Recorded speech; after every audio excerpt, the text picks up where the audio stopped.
Now it's recording. Oh, now it's recording. Okay, great. Okay, so thank you so much. Feel free to grab that cushion. Okay, no, I'm good. I'm good. Thank you so much for agreeing to do this as an artist on Bowen and someone who cares about the arts on Bowen and culture. So just so we can get a sense of who you are, and for the people who will be kind of gathering some of the information to look for what we're calling the learning ahas about what we think about arts and culture on Bowen, if you could just tell us what you do in your work life and what types of artistic and creative activities that you participate in.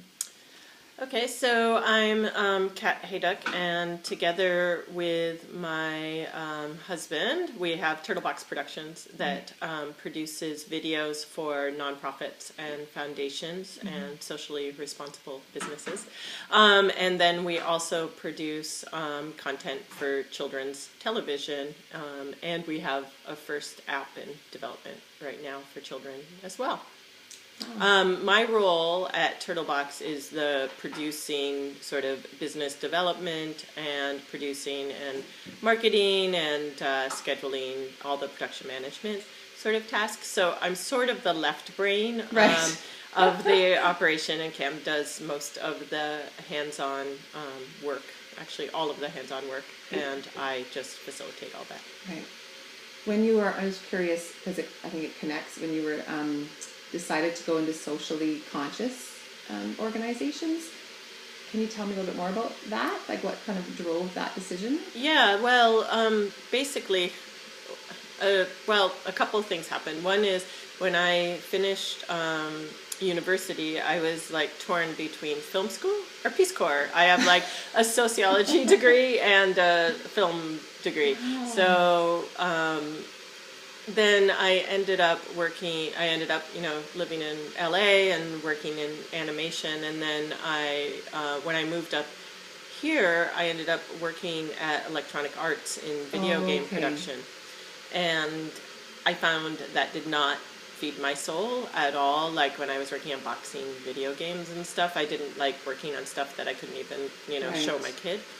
It wasn't like, I never worked on a super violent video game, but, it just wasn't my thing.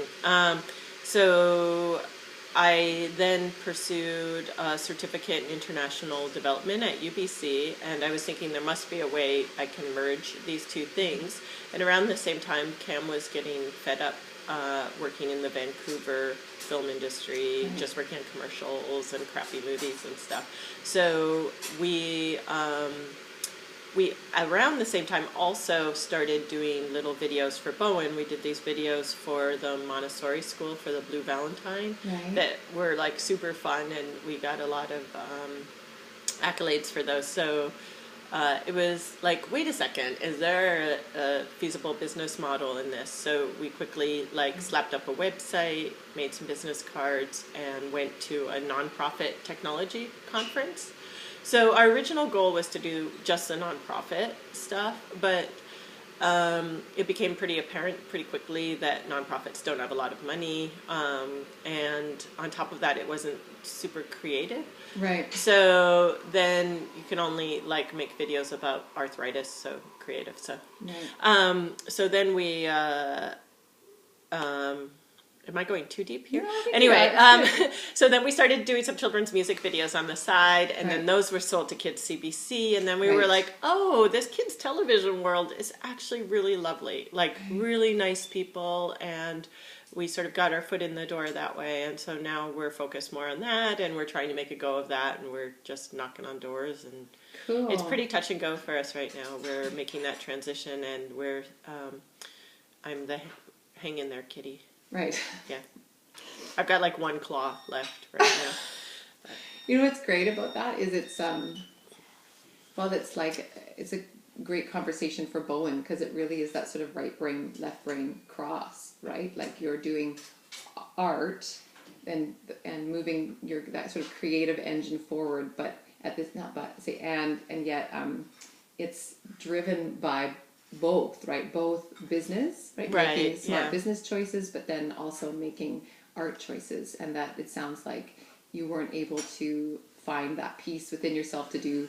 You had to have soul. You have to do art that has soul. Yeah, and that's actually if you read my little profile, I don't know if it's on my website, on our website still, but like I say, but now her, conscious self and her creative self can live in harmony. That's sort of the, that's and sort of the when idea. you connect it to the cultural master plan, it's a similar thing, right? Like we could all be here on Bowen making art that for ourselves or that feeds our soul, but if it doesn't have that conversation part where it connects with an audience, it's a similar thing, right? It's the connecting both worlds. That's cool. Okay, great.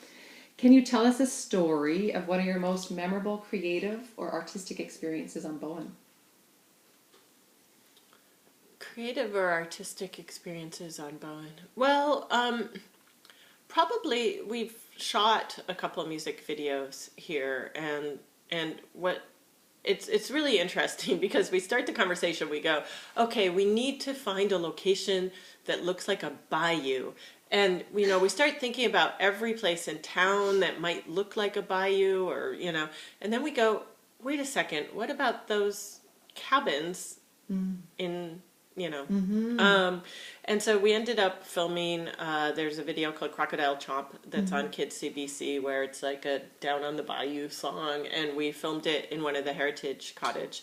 And we just find that, although there are certain limitations to filming on Bowen because we have to get crew over and trucks over and all of that stuff, there are like doors just open. Like there's no problem getting access to places. And then we also, a lot of our crew are local talents. Like the art director we work with, commutes off for commercials, and he loves being able to shoot here on Bowen.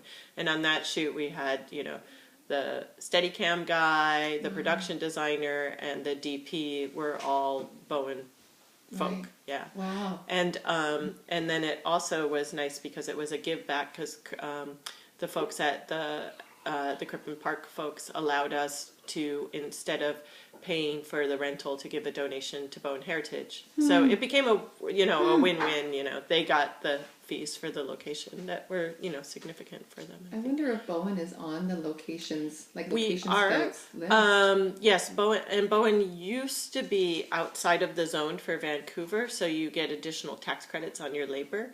But now they've looped it into the zone, so it's not as it's not. It's not as beneficial to shoot over here because it costs money to come here, but they don't get offsets for that. Right. Yeah. But they have less limitations, and like you're saying, the door's open. Well, I think more for if you live here. Like if you didn't know the folks at the Heritage place, you wouldn't necessarily know that you could just wing that. That's why we see Grace Gilroy shooting over here a lot because she lives here, so she sort of knows those things. It makes me wonder if it might be smart to have in the economic development, to have somebody on Bowen that is like the film person, the go-to film person, and becomes that sort of ambassador for Bowen. I just wonder if it would bring it falls under the bylaw. Folks here, but it is something I've talked to counselors about and stuff to see if we could get back on the distant location. That would benefit everything we do, even our post-production work. Okay, cool. Thank you. What would be your greatest challenge as an artist on Bowen? So specific to being on Bowen. I think there are two things. There's the business side of it, like when we get really frustrated when we have like a meeting in town and it chews up your entire day. Like it's like, oh Jesus, I have to go have lunch with our distributor and I've lost between, getting there and making sure you're there on time and getting back. It's pretty much a whole day gone. So that's a big challenge, is when part of your core business is in the city, but not enough of it to warrant going every day. It's hard to make those trips and lose a day. I'd love to see some sort of office space that's available. I don't know. I've always sort of talked to people about like a boardroom space for meetings right off the boat, maybe like right off. That would be, or like that would be awesome to have like some sort of like, that would be an economic development sort of thing to do. To have a little place there would be great because I'm sure it wouldn't be a problem for people to come and meet. Maybe connect it to the heritage, like one of the cottages. Right off the steps off, one of the falling down cottages, maybe that like when that revamp. Yeah, but nobody's going to come over here for a meeting with us now. No. Okay. I mean it happens, but it doesn't happen that much. Like Yeah. So there's that. And then the other piece is something Cam and I've been talking about. I think we're sort of feeling the pull to the city creatively as well. I think living in nature is inspiring, and it does offer the opportunity to get some clarity on ideas and stuff. We recently heard an interview with Richard Gere, and I'm not like a big Richard Gere fan or anything, where he just really nailed what's cool about getting into nature. And what he said was that nature doesn't care about what humans build, or like it doesn't want to hear about your projects. It's just like nature. There's no ego when you're in the woods. It doesn't care about your story. Yeah.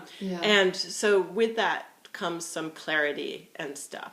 But we find that when we go to the city and spend like a weekend or something, we come away from it just snapping creatively because we're around more stuff. You're seeing, you know, there's just more energy. So it's I kind of feel like what you're doing with the Women in Business on Bowen, having the opportunity to come together and sort of snap is really important for keeping yourself going.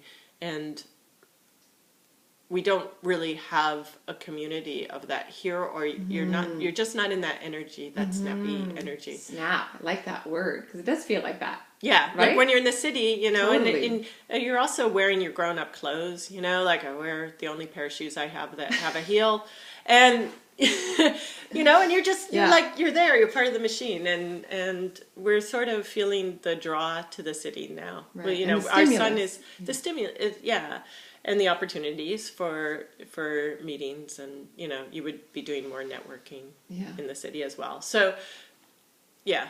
It's a beautiful, like, we do not regret that we've lived on Bowen, but it kind of feels like maybe it's time. If we are serious about the business, it's probably. Right. And living here answers a particular need: nature, peace, you know. Supportive community. Yeah. And living in the city, not even necessarily living in the city, but the city answers a different creative need. Yeah. Like living here is the creative need it fills. It gives you that space to reflect, but being in the city, it gives you stimulus. Yeah, well, it might be. It's almost like it's like a womb, you know. Like it's like you can incubate things over here really well and have, you know. I like that. But it does feel like it's time to cut the umbilical cord for us. Yeah. Right. Cool. Anything you want to add to that, or did we get it? Did we get it all? I think. What was it? It was I don't just even that one remember. question. Your greatest challenge. Yeah. Yeah, we're good. Okay. We're good. When you're at your most creative, what are you doing?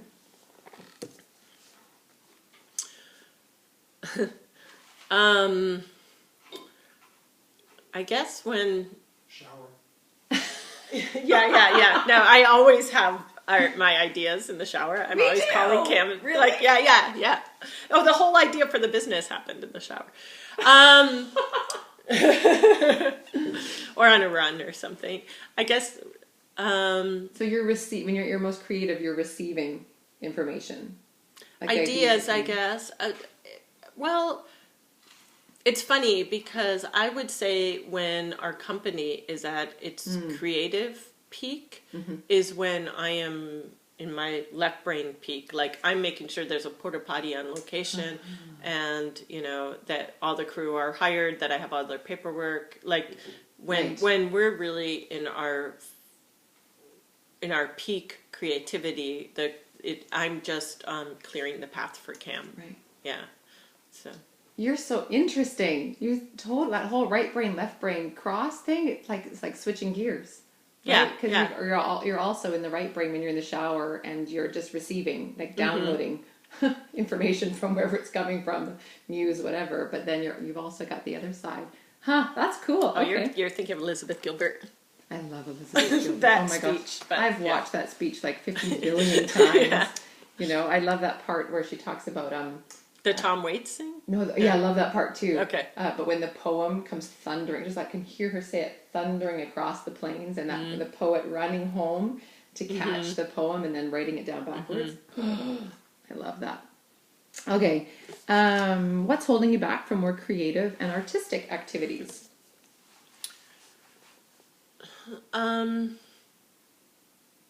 Money. Yeah. Um, uh, yeah, like I think it's both money, like the need to make money, and sometimes we have to put aside our more creative projects to just do stuff that just pays the bills. Um, and uh, and money, like having the freedom and the time and the space to do more stuff. You know, you can't just. We're pretty. We're really lucky, or I'm really lucky, I guess, that Cam has all the skills. Like he can shoot and edit and animate, so we can pretty much make an idea come alive. But it's just sort of the time and the cash flow to do that. Did you think living on Bowen contributes to that cash flow chase? Like do you have easy access to jobs here, like creative jobs here, or does living here hinder the creative work? Yeah, that's the thing I was talking about earlier. I think it's a little bit of both. Like it sort of gives our business a little cachet. I think that we're like especially in the nonprofit sector, that we're, you know, this couple on this Gulf Island, you know, doing this thing. And we're able to just go to town and shoot and then do all the editing over here. And we've had a lot of Bowen clients too, which has been pretty great. But, and you know, your rent, your mortgage is cheaper over here than it would be in town, but the ferry is expensive. It's, yeah, I wouldn't say it's a benefit or a detriment in terms of the cost of doing business on Bowen. Right. Would you get but more work, do you think, if you lived in the city? I think we'd probably get more work in the city. Like, you know, I just knocked on the door of some ad agencies and I got a couple meetings, and now, you know, we're on their radar and stuff. Right. But, yeah, but it's harder to do that from here. They don't take you seriously. Right. Oh, that's a really interesting point. They don't take, they don't. It's like we're kind of cute that we're this little island thing, but when it's time to grow, it's... Right. You may not be the go-to name because you live on Bowen. Yeah. Because you're cute living on Bowen. Yeah. Oh, that's interesting. Okay. What or who do you think is our greatest cultural asset on Bowen? Other than Murray Atherton? That's awesome.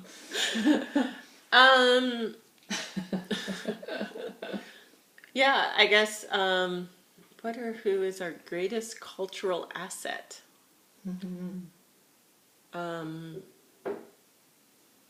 I guess we have, you know, the musician talents that are well known, the Sherrys and Barneys.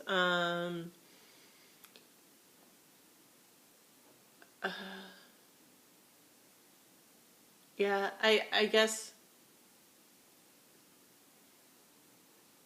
maybe the greatest asset we have is the supportive community. We do have a community that believes in the arts. But yeah. Yeah, I think that's, I guess it's, that sums it up. Yeah, I think. Yeah, I get that. Okay. Culturally, what do you think most differentiates us from Vancouver?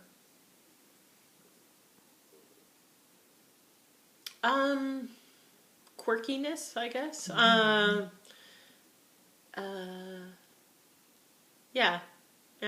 Quirkiness. Yeah, like outside the lines. Yeah. Like we sort of think that way already, or we're open to that. And slower paced, maybe. Yeah. Cool. And there's only 4 more questions, so you're doing great. In terms of culture, what changed the most since you arrived on Bowen? I think some of that quirkiness is going away. I have some friends. I was just recently telling this story. We have some friends that moved here. When they moved here, they had this Lexus SUV that her father had gifted to her, and every time we would mention, "Hey, have you met those new people?" Someone would go, "The people with the Lexus." And, and and now I don't think people would even flinch at that. Oh, like right. like you wouldn't even notice that the new people had a nice car and that made them somewhat outsiders, you know. Right. Like, so I think we're becoming a little bit more business Yeah. you know, and less sort of it's a lot of it's economic drivers and culture. I think there's an overall sort of That's really cultural interesting. differences. Right. Yeah, nobody would flinch. No one would Wouldn't even even say that notice. anymore. No. Or yeah. I wonder what that says about, it's not on here, but just I wonder what that says about, you know, the artistic temperature on the island. Does it change it? Does it water it down? Are we becoming too, not becoming too, like if we're, To West Van. yeah, if we're in that transition, are we at risk of losing some of the innovative minds here on Bowen? I wonder. Yeah, I think so. I mean, the other thing that I've noticed is with the ferry and the commute and everything, I do feel like we end up living more traditionally over here. You know, there tends to be the mom at home and the husband going off to work, and so that becomes only a certain sort of class of person where one person can bring home enough, right? So Yeah, absolutely. yeah. Which changes things. Yeah. That's great. That's really neat. I wonder where we'll go with that. I love that. Is there an artistic or creative activity that you'd like to learn more about? Which I think implies if it ain't here on Bowen, because then you can't learn about it. Right. Yeah. I mean, if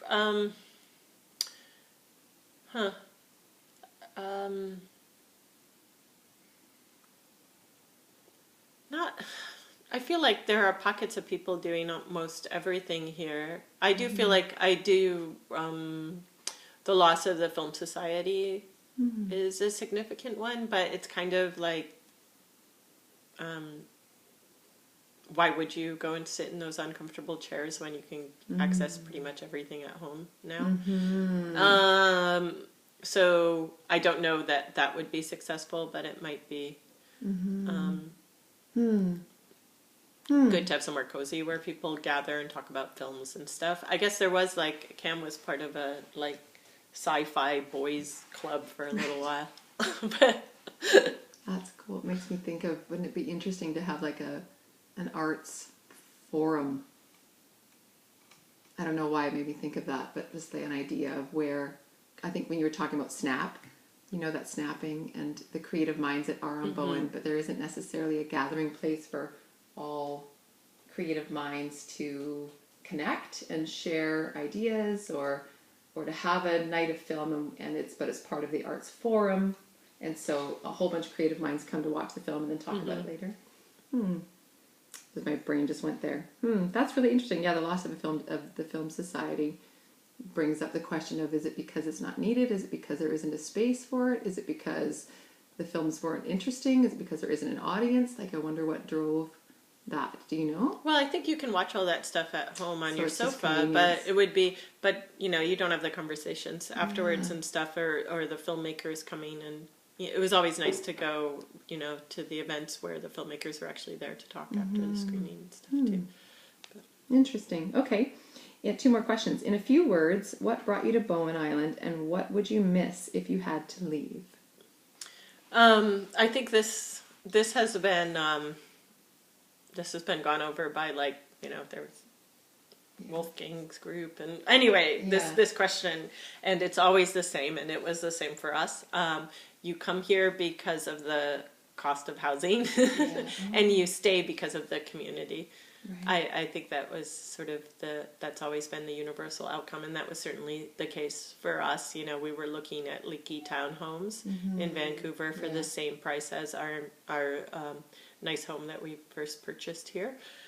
So it was economic, but then it was the fact that I was going, you know, next door in my pajamas with a bottle of vodka and a baby monitor that made me stay. You know. because you don't get to do that in West Van. No. So, so yeah, what we will, when it's time for us to leave Bowen, what we will miss the most is the community and the fact that you can't, you know, it's sometimes it's irritating that you can't go to the store and just grab milk, but you know you'd miss it when you go, and the proximity to nature, of course. Yeah. Okay, last question. Any other thoughts about Bowen's artistic or creative needs, strengths, opportunities, or ideas about our culture and its development? So just in general, think cultural master plan. We're putting together a plan for the master plan for the island, culture, arts. Any other thoughts that you think, man, they really need to know this? You know, I do think, you know, I was thinking about that shift that's happened. When we first moved here, I feel like there was more reverence for, and it almost felt unbalanced. Like, it felt like the real artists were the ones that had lived here a long time and that only performed here and stuff, you know, like, it felt like those people were really held up in the community as they were sort of validated a lot. And it felt sort of, that felt exaggerated to us sometimes. Whereas now it does feel, yeah, it feels like people are a bit more hidden, I think. So there's a shift going on that maybe it's a little unconscious, like we won't even know that it's gone until it's done. Yeah. So there's, but I'm not sure if it was entirely a good thing either. Like, it wasn't, it was almost an unhealthy... They're us and them, kind of. Yeah. Like, we are the artists, and unless you've been here for blah, blah, blah amount of years. And it's like this is like a gross exaggeration, but it's like the old boys club, right? Yeah. You're either in the club or you're not in the club. Yeah. And while we're losing that, we're also we're living in caves. There's arts in caves. Right. Yeah. Right? Totally. Yeah. Wow, that's interesting. Any thoughts about what we might want to do or consider as a result of knowing that? That's just me buzzing. Don't worry about it. Like, awareness is a start, but any thoughts of? It might be. I mean, I like the profiles Louise is doing in the newspaper right now. You know, like, she just did a profile of Jeff Morales, and you know, Jeff's someone we know well and stuff. But you know, that's nice. There's some cool people doing cool stuff. Right. Cam and I've often talked about, like, how cool it would be to just go around and do video interviews with, like, properly with, you know, we've lost some people now, like, you know, like, wouldn't have been great if we had lots of footage of Jan telling his stories and stuff like that. Like little kiosks at the museum or something. But yeah. So that's a really interesting thought, because all this now that just opens up the possibility of writing a grant application to go get something like that done, and then it becomes part of the economic development or tourism or something, right? Like, there's more artists per capita on Bowen than anywhere else. Aren't we celebrated for that? Like City of the Arts or something like that? It's not the like most. Moody, but it's not the most artists, right? We're like second or third or we're something. Or we were. Are we still? I think we. I don't know if we still, like, people go around and say that we're the most artists per capita. But it was. I think we were second. Right. But I don't know if that would still be the case. I don't know. That's good. Because then if we are, even if we're in the top 3, it might be worth celebrating. Yeah. Well, that's great. Is there anything you're just thinking, yep, okay, I'm done? Or is there any thoughts like, anything else you want me to know? No, I think we're good. I think we got it. Yeah. You rocked. How many years have you been on Bowen? I just want to make sure, because that's come through a fair bit. 11. Coming up on 12, actually. 11 and a half. Yeah. So seeing this shift over 11 to 12 years as you've been here. Okay. Cool. Thank you so much. You're welcome. For that. Maybe I've just gone